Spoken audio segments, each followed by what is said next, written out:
Third episode में हम गुंगटन को देखते हैं और उसके सामने योमजी खड़ी होती है।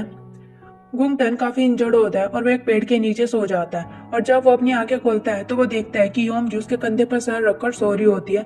उसके बाद गुंगटन अपना चाकू निकाल लेता है तो योमजी की आंखें खुलती है, लेकिन वो बिल्कुल भी नहीं घबराती और वो फिर से सो जाती है। यह देखकर गुंगटन अपने चाकू अंदर डाल लेता है और तभी वहां पर योमजी का फादर आता है और वो योमजी को वहां से घसीटते हुए घर वापस लेकर जाता है।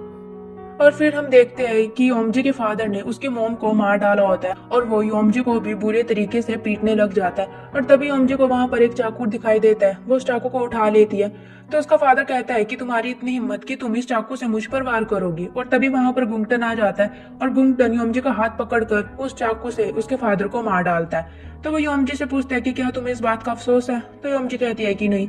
उसके बाद गुंगटन वहां से चला जाता है और योमजी भी गुंगटन के पीछे पीछे चली जाती है। तो गुंगटन योमजी से पूछता है कि तुम्हारा क्या नाम है। तो योमजी कहती है कि मेरा नाम योमजी है। उसके बाद ये सीन यहीं पर कट हो जाता है और सीन शिफ्ट होता है मिहो की तरफ, जो कि काफी हार्ड ट्रेनिंग कर रही होती है। और वहीं हम देखते हैं कि वान और बाकी सभी डिनर कर रहे होते हैं। तभी वान और बेगजी को एक एनर्जी फील होने लगती है और ये देखकर वान और जोहान वहां से उठकर चले जाते हैं। और फिर हम देखते हैं कि जहाँ पर मिहो ट्रेनिंग कर रही होती है वहां पर गुंगटन आ जाता है और वो मिहो की तरफ बढ़ने लगता है। लेकिन तभी मिहो सारी एनर्जी रिसीव कर लेती है और उसके अंदर से एक पावर निकलती है और गुंगटन उसकी तरफ बढ़ ही रहा होता है, लेकिन वो सारी पावर्स गुंगटन को रोक लेती है और गुंगटन आगे नहीं बढ़ पाता। और उसके बाद गुंगटन वहां से चला जाता है और तभी वहां पर वान भी आ जाता है। और वहीं हम देखते हैं कि जोहान जंगल में भाग रहा होता है कि आखिर क्या बात हुई है।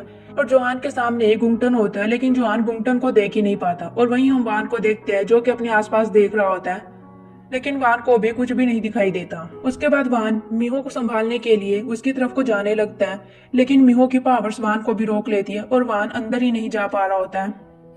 और हम देखते हैं कि मिहो को थोड़ा थोड़ा अपना पास्ट याद आने लगता है और उसके बाद मिहो की पावर्स खत्म होती है और मिहो नीचे गिर जाती है। और तभी वान उसे संभाल लेता है तो वो वान को बताती है कि मुझे थोड़ा थोड़ा अपनी पास्ट की झलक दिखाई दी। तो वान उससे पूछता है कि तुम्हें क्या दिखाई दिया। वहीं हम गुंगटन को देखते हैं जो कि जंगल में डोल हरेबंग स्टैचू के सामने खड़ा होता है और वो अपना हाथ काट कर अपने ब्लड को उस स्टैचू के ऊपर गिराता है। तो वो डोल हरेबंग स्टैचू टूट जाता है और उसके अंदर से बहुत सारी बुरी आत्माएं धुएं के रूप में निकलती है। और ये देखकर बेगजू बहुत ज्यादा घबरा जाती है और वो नीचे गिर जाती है और ये देखकर वान भी घबरा जाता है। और उसके बाद हम देखते हैं कि वो सारी बुरी आत्माएं लोगों के घरों में इधर उधर घुसने लगती है और ये सब कुछ देखकर लोग डर के मारे इधर उधर भाग रहे होते हैं। उसके बाद सीन शिफ्ट होता है और वान बेगजू के पास जाता है और वो उससे पूछता है कि अब तुम कैसी हो। तो बेगजू कहती है कि मैं बिल्कुल ठीक हूँ। और बेगजू वान को कहती है कि ये सब कुछ गुंगटन ने किया है ना। तो वान कहता है कि हाँ। तो बेगजू कहती है कि अब तुम गुंगटन के ऊपर बिल्कुल भी प्यार मत दिखाना। माना कि तुम दोनों ने अपना बचपन साथ में बिताया है, लेकिन अब वो एक बुरा शैतान बन चुका है और जब मिहो की याददाश्त पूरी तरीके से वापस आ जाएगी तो उसे वोंजियों की तरह ही रहना होगा और गुंगटन वोंजियों के लिए बहुत बड़ा खतरा हो सकता है। उसके बाद वान बाहर चला जाता है तो मिहो से पूछती है कि अब बेगजू कैसी है। तो वो कहता है कि वो बिल्कुल ठीक है। तभी वहां पर योमजी आ जाती है और वो तीनों को कहती है कि अब तुम यहाँ से जा सकते हो। उसके बाद वो तीनों घर वापस आ जाते हैं और जोहान अपने रूम में चला जाता है। तो मिहो वान को कहते हैं कि तुम मुझे इग्नोर क्यों कर रहे हो और तुम मेरी तरफ क्यों नहीं देख रहे हो। तो वान मिहो की तरफ देखकर कहता है कि अब तुम खुश। और उसके बाद वो मिहो को कहता है कि मैं थोड़ी देर के लिए यहाँ से जा रहा हूँ क्योंकि मुझे देखना है कि वो बुरी आत्माएं कहाँ कहाँ फैली हुई है। तो मिहो कहती है कि तुम जो करना चाहते हो तुम करो। और हम देखते हैं कि जोहान ये सब कुछ छुप छुप कर सुन रहा होता है। और उसके बाद मिहो गुस्से में अपने रूम में चली जाती है और वान वहां से बाहर चला जाता है और वो बेगजू की कही हुई बातें याद करने लगता है कि गुंगटन मिहो के लिए खतरनाक हो सकता है, इसलिए तुम अब उसे अपना प्यार मत दिखाना। उसके बाद हम गुंगटन को देखते हैं जो कि जंगल में बुरी आत्माओं को लेकर घूम रहा होता है और वो अपनी पावर से एक मॉन्स्टर बना देता है।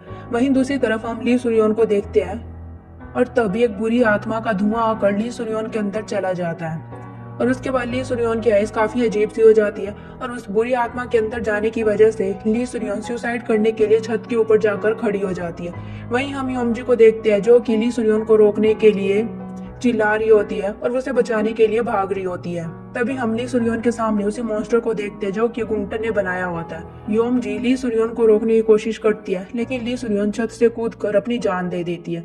उसके बाद गुंगटन योमजी को कहता है कि क्या तुम्हें अफसोस है कि तुमने अपनी दोस्त खो दी है। तो योमजी रोते हुए कहती है कि इतने सारे लोगों में सिर्फ ली सुरियोन ही क्यों। तो गुंगटन कहता है क्योंकि ली सुरियोन काफी खास थी। उसके बाद वो योमजी को अपने साथ चलने के लिए कहता है और योमजी उसके साथ चली जाती है। उसके बाद हम जोहान और मिहो को देखते हैं जो कि स्कूल जाते हैं और तभी वो वहां पर ली सुरियोन की डेड बॉडी देखते हैं, जिसे देखकर मिहो बहुत ज्यादा घबरा जाती है और वो जोर जोर से रोने लगती है। जोहान उसे संभालने की कोशिश करता है लेकिन मिहो पूरी तरीके से टूट जाती है। उसके बाद हम देखते हैं कि मिहो ली सुरियोन की सुसाइड की न्यूज सुन रही होती है और वो बहुत ज्यादा परेशान होती है और उसके बाद वो वहां से उठकर अपने रूम में चली जाती है और तभी वो देखते हैं कि वहां पर वान बैठा होता है और वो वान को बताती है कि ली सुरियोन ने अभी अभी तो हंसना स्टार्ट किया ही था और उसके साथ ये सब कुछ हो गया। और मिहो जोर जोर से रोने लगती है और वो कहती है कि ये सब कुछ मेरी वजह से हो रहा है, मैं ये सब कुछ ठीक करना चाहती हूँ लेकिन मैं कुछ क्यों नहीं कर पा रही हूँ। तो वान उसे कहता है कि अगर तुम्हें बहुत ज्यादा प्रेशर लग रहा है तो तुम ये सब कुछ करना छोड़ सकती हो। उसके बाद वान वहां से उठकर जाने लगता है तो मिहो देखती है कि वान का हाथ पर काफी चोट लगी होती है और उसमें से ब्लड निकल रहा होता है। और उसके बाद वो वान को कहती है कि अगर मैंने सब कुछ छोड़ दिया तो तुम्हारा क्या होगा। तो वान उसे कहता है कि क्या तुम भूल गई कि मैं एक मॉन्स्टर हूँ, और ये बोलकर वो वहां से चला जाता है। उसके बाद सीन शिफ्ट होता है और हम देखते हैं कि जितनी भी वो बुरी आत्माएं होती है वो स्कूल के सभी बच्चों के अंदर चली जाती है और उसके बाद वो सभी बच्चे एक साथ इकट्ठा होकर चलने लगते हैं। और तभी योमजी को वहां पर ली सुरियोन की आत्मा दिखाई देती है, जिसे देखकर वो बहुत ज्यादा सैड हो जाती है और वो जोर जोर से रोने लगती है, लेकिन उसके बाद वो वहां से चली जाती है। उसके बाद हम मिहो को देखते हैं जो कि घर से बाहर निकल रही होती है। तो जोहान उसे रोककर कहता है कि तुम कहाँ जा रही हो। तो मिहो कहती है कि ली सुरियोन एक ऐसी लड़की नहीं थी जो इतनी आसानी से सुसाइड कर ले, तो मैं इसके बारे में जांच करने के लिए स्कूल में जा रही हूँ, मैं चुपचाप ऐसे नहीं बैठ सकती। तो जोहान कहता है कि ये खतरनाक हो सकता है, लेकिन मिहो उसकी बात नहीं सुनती और वहां से चली जाती है। उसके बाद जोहान और मिस्टर बटलर भी मिहो के पीछे पीछे चले जाते हैं। फिर हम देखते हैं कि मिहो स्कूल में पहुंच जाती है तो उसे वहां पर कुछ अजीब सा लग रहा होता है और तभी हम देखते हैं कि एक बुरी आत्मा आकर मिहो के अंदर चली जाती है।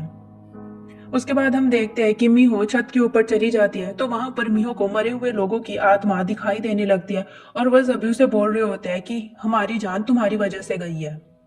और ये देख कर मिहो बहुत ज्यादा घबरा जाती है और तभी वहां पर मिहो को वही मॉन्स्टर दिखाई देता है जो कि गुंगटन ने अपने द्वारा बनाया हुआ होता है। उसके बाद हम गुंगटन को देखते हैं जो कि ओमजे को उसी मॉन्स्टर के बारे में बता रहा होता है जो कि उसने बनाया होता है, जिसका नाम गुसन से होता है। और वो उसे बताता है कि यह मॉन्स्टर लोगों के अंदर की डार्क साइड को बाहर लेकर आता है और जो कोई भी इस मॉन्स्टर को देख लेता है उसे धरती पर ही नरक दिखाई देने लगता है और वो सुसाइड करने लगते हैं। दूसरी तरफ हम मिहो को देखते हैं जो इमेजिन कर रही होती है कि उसने ली सुरियोन को पकड़ रखा है और ली सुरियोन उसे कह रही होती है कि प्लीज मुझे बचा लो। और मिहो काफी घबराई हुई होती है, लेकिन तभी वहां पर जोहान और मिस्टर बटलर आ जाते हैं और वो मिहो को संभाल लेते हैं। तो मिहो जोर जोर से रोते हुए बोलने लगती है कि सभी लोगों की जान मेरी वजह से गई है, ली सुरियोन ने भी मेरी वजह से ही सुसाइड किया है। लेकिन जोहान और मिस्टर बटलर मिहो को संभालते हैं और वो उसे नीचे लेकर आते हैं और तभी उनको वहां पर कुछ आवाजें सुनाई देने लगती है। उसके बाद जोहान चेक करने के लिए क्लासरूम में जाता है तो वहां पर देखता है कि वहां पर बहुत सारे बच्चे खिड़कियों से कूद कर सुसाइड करने की कोशिश कर रहे होते हैं। जोहान उनमें से कुछ बच्चों को अपनी पावर से ठीक करता है, लेकिन वो कितने ही बच्चों को ठीक करता। उसके बाद वो वहां से बाहर आता है तो वो मिस्टर बटलर को कहता है कि आपको मेरी हेल्प करनी होगी। उसके बाद मिस्टर बटलर, जोहान और मिहो एक रूम में जाते हैं तो मिस्टर बटलर जोहान को कहता है कि मैं सबको संभाल लूंगा। उसके बाद जोहान वहां से बाहर चला जाता है। उसके बाद मिस्टर बटलर माइक में जोर जोर से अपने भगवान से प्रार्थना करने लगता है कि हमारी मुसीबत को दूर करो और इन सभी बच्चों को ठीक कर दो। और मिस्टर बटलर की प्रार्थना की आवाज सुनकर उन सभी बच्चों को तकलीफ होने लगती है और वो सभी बच्चे स्कूल से बाहर निकल जाते हैं। और तभी जोहान देखता है कि वो सारे बच्चे ग्राउंड की तरफ जा रहे होते हैं और तभी वहां पर वाहन आ जाता है और वाहन जोहान को कहता है कि ये नॉर्मल मॉन्स्टर नहीं है। और उसके बाद वो जोहान को अपने पीछे आने के लिए कहता है और वाहन जोहान को एक वाटर पाइप देता है। उसके बाद जोहान अपनी पावर से उस पानी में पावर्स डालकर सभी बच्चों के ऊपर फेंकने लगता है, जिससे कि उन सभी बच्चों को तकलीफ होने लगती है और वो सभी बच्चे वहां से भागने की कोशिश करते हैं। लेकिन वाहन अपनी पावर से उन सभी बच्चों के आगे एक लेयर बना देता है और वो सभी बच्चे उस लेयर को क्रॉस नहीं कर पा रहे होते हैं। और तभी हम देखते हैं कि उस पावर वाले पानी के साथ वो सभी बच्चे ठीक हो जाते हैं। वहीं हम देखते हैं कि गुंगटन भी ये सब कुछ देख रहा होता है, लेकिन उसके बाद गुंगटन वापिस चला जाता है। तो योमजी गुंगटन को कहती है कि पूरे मॉन्स्टर को जगाने के बजाय आप मिहो को खुद ही क्यों नहीं मार देते। तो गुंगटन कहता है कि एक बेवकूफी होगी। उसके बाद योमजी कहती है कि मैं घर जा रही हूँ, दादी मेरा इंतजार कर रही होगी। तो गुंगटन योमजी को कहता है कि दूसरा डोल हरेबंग स्टैचू कहाँ है। तो योमजी कहती है कि अभी मुझे नहीं पता। तो गुंगटन उसे कहता है कि अगर तुमने मुझे नहीं बताया कि वो डॉल हॉरेबंग स्टैचू कहाँ पर है तो मैं खुद भी तुम्हारी दादी से पूछ लूंगा। तो योमजी कहती है कि मैं तुम्हें जरूर बता दूंगी। उसके बाद योमजी वहां से चली जाती है। वहीं दूसरी तरफ हम मिहो को देखते हैं जो अभी भी बहुत ज्यादा घबराई हुई होती है और वो मिस्टर बटलर को बोल रही होती है कि ये सब कुछ मेरी वजह से हुआ है, मैं मर जाना चाहती हूँ, मैं अब जिंदा नहीं रहना चाहती। उसके बाद हम योमजी को देखते हैं जो कि घर जा रही होती है और तभी वहां पर बेगजू आ जाती है। तो बेगजू योमजी को कहती है कि मैं तुम्हें ढूंढ रही थी, तुम अब तक कहाँ थी। तो योमजी कहती है कि मैं वापस घर ही आ रही थी। तो बेगजू कहती है कि मुझे तुम्हारी काफी चिंता रहती है और वो योमजी से उसके पास्ट के बारे में बात करने लगती है और कहती है कि जब तुम मेरे पास आई थी तब तुम सिर्फ 13 साल की थी और तुम्हारी वजह से मुझे कभी भी अकेलापन महसूस नहीं हुआ। तो योमजी बेगजू कहती है कि इस वक्त तुम ऐसी बातें क्यों कर रही हो। तो बेगजू कहती है कि बस ऐसे ही मेरा मन हुआ तुमसे तुम्हारे पास्ट के बारे में बात करने का। तो योमजी बेगजू को कहती है कि तुमने जरूर कोई बुरा सपना देखा होगा, इसलिए तुम ऐसी बहकी बहकी बातें कर रही हो। और इसी के साथ थर्ड एपिसोड खत्म हो जाता है।